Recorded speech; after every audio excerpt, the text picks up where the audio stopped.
Joseba Alvarezek eskatu du arrazoi politikoa duten atxiloketa eta epaiketak amaitzeko.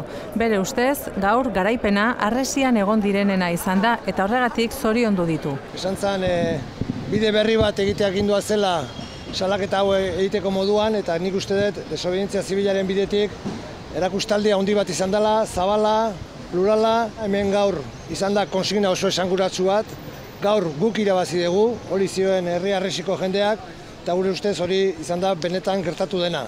EH Bilduk manifestazioa deitu du arratsalderako eta martutenerako martxa biharko. Antonio Basagoitik berriz, esan du horrelako egintzak ez egoteko ertzaintzak gero eta atxiloketa gehiago egin behar dituela. Cuanto más detengan y más firme actúe la Ertzaintza, yo creo que la siguiente vez antes se lo pensarán la gente. Sortuko kideak inoiz baino basatiago ikusten omen ditu.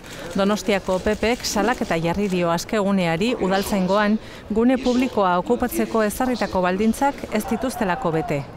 PSek eta EAJak ere udalari kanpatuta egon direnekin konplizitatea izatea leporatu diote. Eta garbi gelditzen da udal gobernuak ez ditu da hor bere betebeharrak bete, eta ez da bere betebeharrak betetzen ari. Orkestatu den antzerki handi hori ez du ezertarako balio, ez? Nik uste dut hiritar guztiak berdinak garela legearen aurrean, eta zuk zerbait pendiente badaukazu justiziarekin, aurkeztu behar zara eta kitxo.